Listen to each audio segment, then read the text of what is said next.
Hello नमस्कार, स्वागत आहे तुमचं आपल्या चॅनेलमध्ये. आणि आज आहे पप्पांचा कार्यक्रम.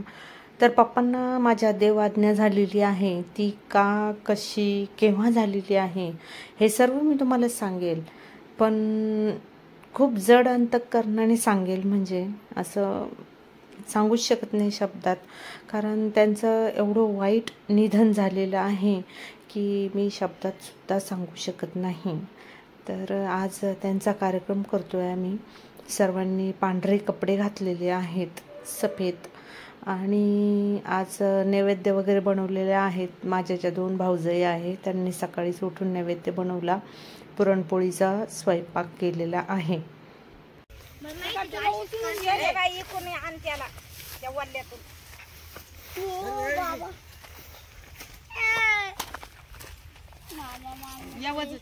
खाली काय पुढे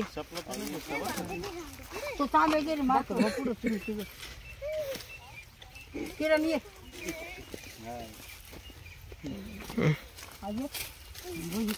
पुढे चपला काढ इकडे वजत आले कसं एवढे आले ना, पाणी दे त्यांचं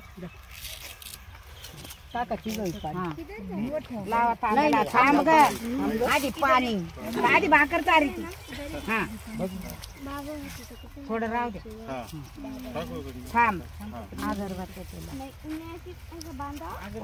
खाली बसा, तिथं खाली बसा, त्या लिंबाचा खोडा आता घेऊ का ताट खाली. प्रिया इकडे 2 लाव.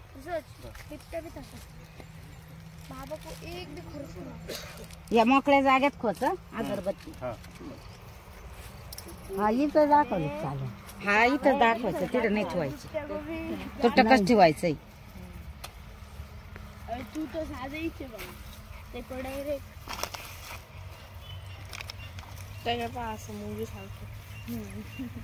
या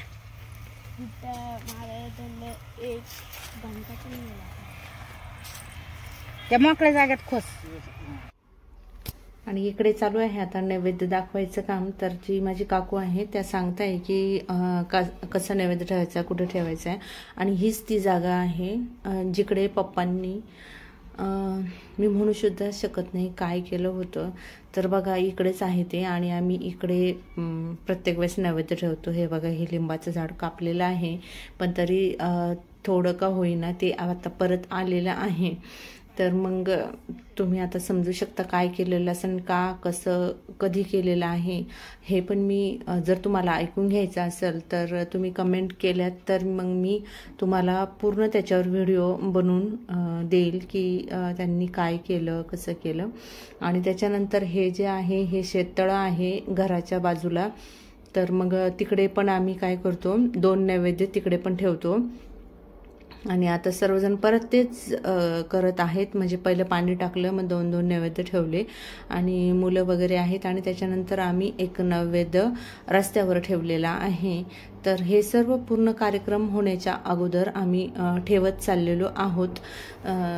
आणि इकडे आता नैवेद्य ठेवून झालंय. मग आता आम्ही घरी गेलोय.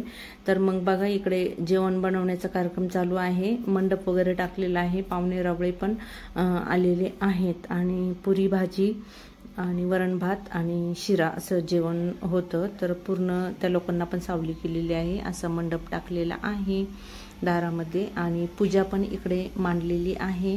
तर मग आता नातेवाईक आल्यावर होणार.